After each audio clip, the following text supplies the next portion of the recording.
Kataon na tanaron.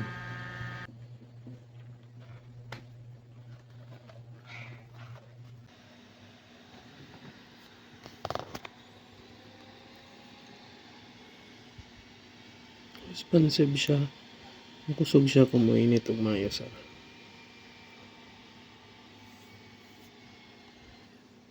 Palong siya kung mababa ang temperature. Dili na siya.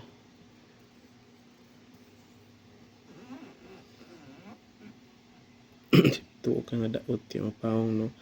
Once bagsak ang temperature, kuha niyang tama. So, mao ni guys. Mao ni yung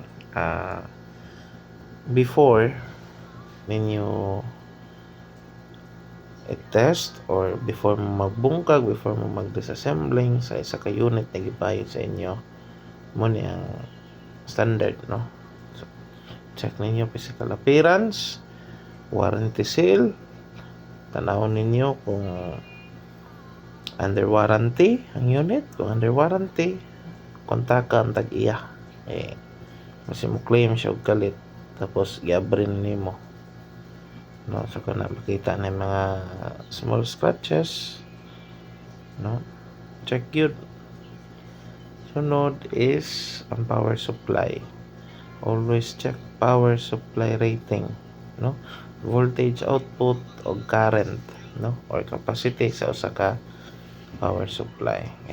Kaya na uban guys nga naguba ang original nga power supply, so nag-ilis og uban universal, ang uban ng mga aftermarket nga usahay dili mabantayan upon purchasing, dili day haom ang power supply rating sa gikinahanglan sa unit. So muna nga ayaw magkumpiyansa kung maka-encounter mo or kamo mismo sa inyong unit, check, no. So personal kwan lang, mas much better nga mas dako og current capacity or current or amperes rating, no, ampere rating ang power supply kontra sa unit. Yan, no, si unit kung nagkinahanglan sa 3.25 nga amperahe tapos ang imuhang power supply is 4, okay lang. Dili man na moingon nga mag-overcharge siya. Disclaimer lang tato guys, nga ningon ko nga mas okay nga mas dako og ampere rating ang power supply kontra sa unit, no. Ayaw lang mas dako nga voltahe kontra sa gikinahanglan sa unit, no. Kay kung butang na to mas dako og kinahanglan ang inyong unit nga amperahe tapos ang imong power supply nga gigamit is gamay, na tendency nga una mag-lag ang unit, then later on kung magsige nga ana inyohang ginagamit na power supply, na tendency nga maepektuhan iyang electronic component, no. So may possibility nga mag-overheat ang isa ka component kay under rating ang ginahatag na supply. So after ninyo mag-check og mga basic, ayaw mo kalimot nga mag-testing jud og paandar, una ninyo bungkagon, no.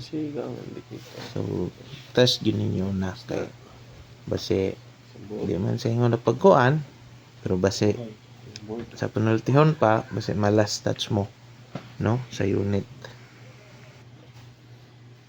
May display karon nga nag-andar na siya guys. Sulod na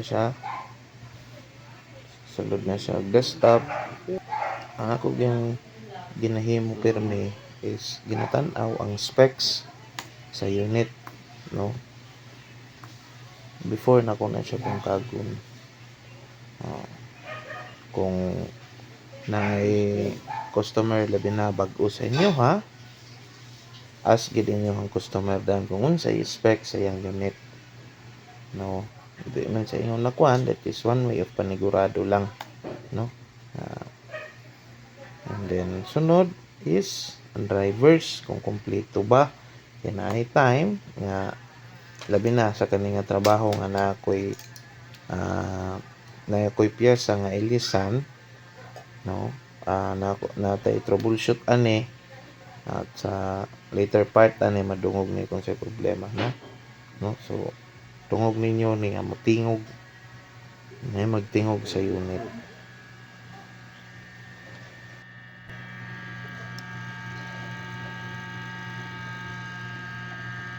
Pakita ko na ito na ron.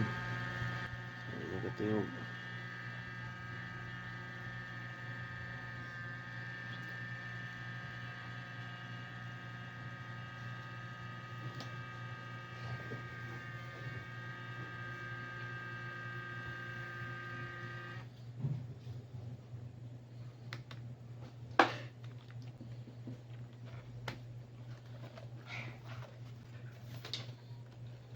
So dali na magsugod ang krimen, guys. Ato na siyang bungkagon, brehon. So ngari nga part ako lang unsay tawag ana fast forward or papaspasan ng clip kay para mumbo ato ang video, no. Pero kung na mo yung mga pangutana, just comment it down below or just PM me kung na mo yung mga pangutana the way sa akong pagbungkag kay lahi-lahi man og diskarte. Every technician ay kanya-kanyang uniqueness or techniques on how they disassemble the unit.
Bulat.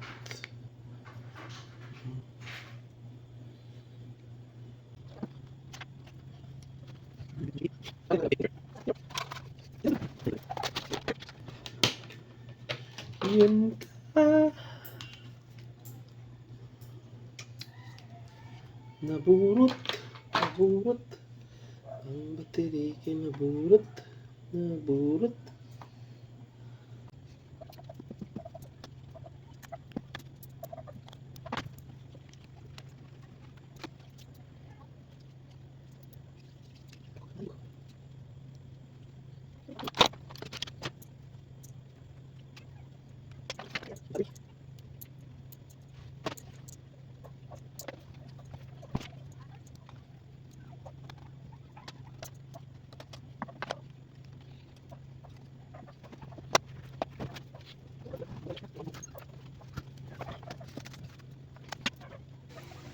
So mao ni ang gatingog, guys. So pansin niyo, dili mo free will ang subad tapos nagatingog siya.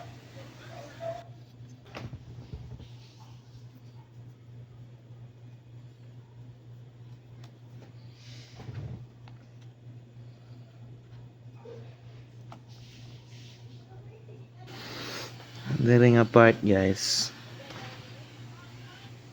nag-post ka dali ang atong kalibutan kay ang na-order nga fan mali, dili mao. Ang pansin ninyo, wala siya cover sa ibabaw. Mo to ang bag-ong na palit, no, kana siya muna ang daan, no. Parehas Inspiron 15. Problema is ang atong gidabungkag is 75. Ang napalit is standard. Pero kay Pinoy man ta, guys, wala na siya. So after sa pagdiskarte, Expensive siya. saon siya. Kusog siya kung So, may mainit. buhaton. Okay. Na wala na na receive na. sa Palong siya customer. kung ang temperature. Kani nga unit is ang customer ang akong gipapalit sa pyesa, tagaan ako siya og supplier kung asa paliton, no? So dire Daot kay mapawong sa tua unso bagsak ang temperature. wala tanan Kuha niyang tigbas-tigbas. Kung pwede si customer ang mopalit sa pyesa nga iyang kinahanglan, no? So ano ni, gandar na siya, wala na tingog, smooth ang dagan, charge ang battery na ani niya. So makita sa later part ng video.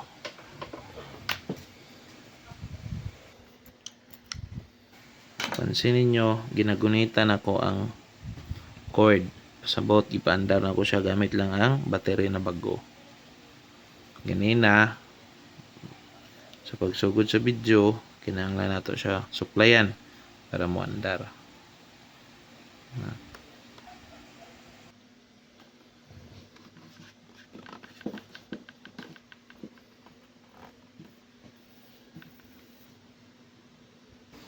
So masunod ani, madungog ninyo nga ang fan mo andar, nga smooth and silent.